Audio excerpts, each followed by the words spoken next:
Welcome along to another installment of On This Day, where we offer true stories that we hope you find interesting, informative, fun, and sometimes just simply shocking.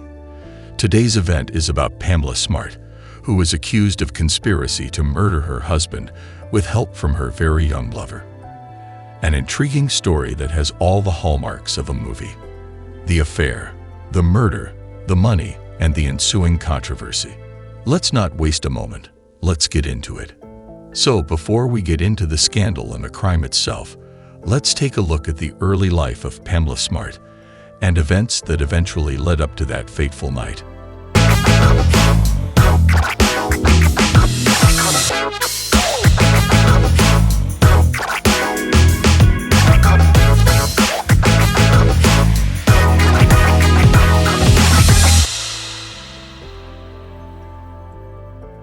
Pamela Ann Wojcik, as she was before getting married, was born in Coral Gables, Florida. She grew up as the middle child in a family of 3 siblings, with her sister Elizabeth being 6 years her senior and her brother John 3 years younger. Her father worked as a commercial airline pilot, while her mother held a part-time position as a legal secretary. During her elementary school years, Wojcik relocated with her family to Windham, New Hampshire. She attended Pinkerton Academy in Derry for high school, where she actively participated as a cheerleader. Following her high school graduation, she enrolled at Florida State University and graduated with honors, earning a degree in communications in 1988, completing her studies in just over 3 years with an outstanding grade point average of 3.85. Throughout her college experience, Wojcik pursued her passion for heavy metal music, blending it with her professional aspirations by hosting a weekly radio show titled Metal Madness on WVFTS. She adopted the pseudonym Maiden of Metal for her radio persona. In 1986, Pamela Wojcik encountered Gregory Smart at a New Year's Eve gathering. Their relationship quickly deepened, leading to their marriage in February 1987. Both shared a love for heavy metal music, a bond that was evident when Greg gifted her a Shih Tzu, which she named Halen after the renowned rock group Van Halen. However, only 7 months into their marriage, their relationship began to deteriorate, prompting Pamela to seek employment as a media coordinator at Winnacunnet High School in Hampton, New Hampshire. At Winnacunnet High School, Pamela crossed paths with Billy Flynn, a student volunteer at the Project Self-Esteem program, a local initiative focused on drug awareness. Her shared enthusiasm for heavy metal music caught Flynn's attention, and they struck up a friendship. Additionally, she befriended another intern named Cecilia Pierce, who was acquainted with Billy Flynn. Flynn, who was a sophomore at the time, regularly visited Pamela's office and actively participated in the program sessions, always displaying a helpful demeanor. On May 1, 1990, upon returning from a work meeting, Smart found her condominium in disarray and her husband callously murdered. Derry, New Hampshire rarely saw such violent crimes, and this incident marked the sole murder investigation of that year. Law enforcement officials noted that the crime scene bore resemblance to a burglary gone wrong.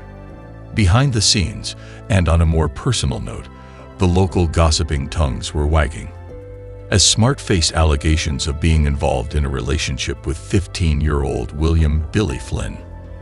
And the word on the street was Smart had allegedly coerced him into killing her husband by threatening to withhold physical enjoyment from their relationship.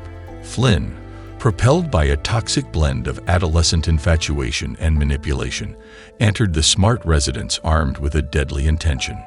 His accomplices, Patrick "Pete" Randall, Vance Lattinger, and Raymond Fowler, waited nearby, ready to assist in this macabre plan. Inside the house, the scene became one of betrayal and terror. Flynn, under the influence of Smart's coercive tactics, confronted Gregory Smart, Pamela's husband. In a swift and merciless execution, Flynn fired a fatal shot at Gregory, while Randall and Fowler aided in restraining the unsuspecting victim, ensuring his inability to offer any kind of self-defense. Latime, stationed as the getaway driver, lingered outside, poised to facilitate their escape. The aftermath of the crime left a haunting imprint on the Smart household. Gregory lay lifeless, a victim of a plot born from deceit and manipulation. The crime scene bore witness to the callousness of Flynn's actions and the chilling reality of Pamela Smart's influence over him. During the investigation, Latine's father turned over a .38 caliber pistol found in their residence to the authorities, suspecting it might be the murder weapon. Additionally, an anonymous tip implicated a teenager named Cecilia Pierce in being aware of the plan. Police interviewed Pierce, who subsequently agreed to cooperate by wearing a wire and recording conversations with Smart, resulting in potentially incriminating evidence. On August 1, 1990, at 1:05 p.m., Detective Daniel Pelletier entered Smart's office unannounced. Recognizing him from previous encounters, Smart inquired about the purpose of his visit. Pelletier informed her that the good news was that the murder of her husband had been solved. But he also added that the bad news was that she was under arrest for first-degree murder. Consequently, Smart was handcuffed and taken into custody, appearing before the Derry District Court and subsequently being incarcerated at the Rockingham County Jail. Smart's trial attracted widespread attention and a frenzy of media coverage, with the potential consequence of a life sentence looming if she were found guilty.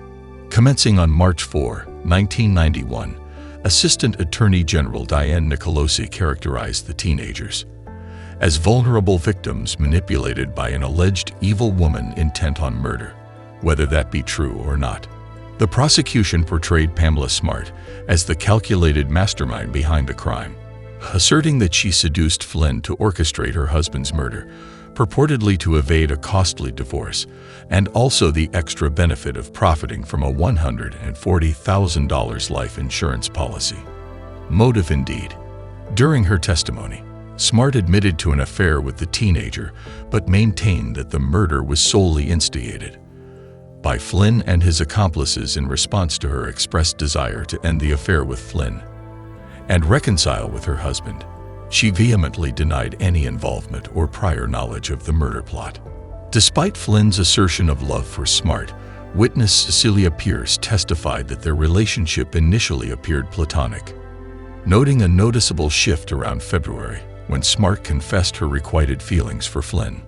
On March 22, yes, on this day, 1991, Smart was convicted in the Rockingham County Superior Court after a 14-day trial of being an accomplice to first-degree murder, conspiracy to commit murder, and witness tampering.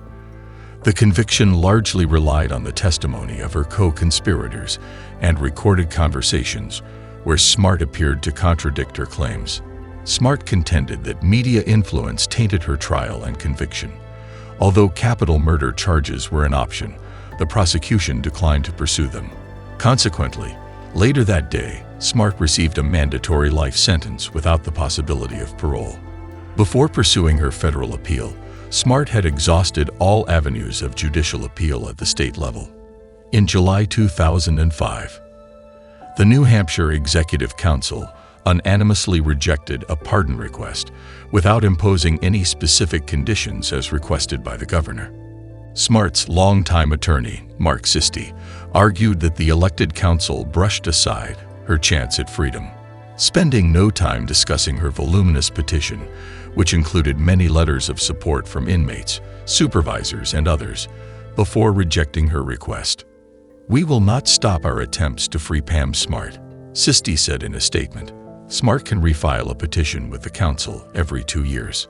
So there we are, a quick coffee time look at a well-documented and quite notorious murder, and the subsequent trial of Pamela Smart.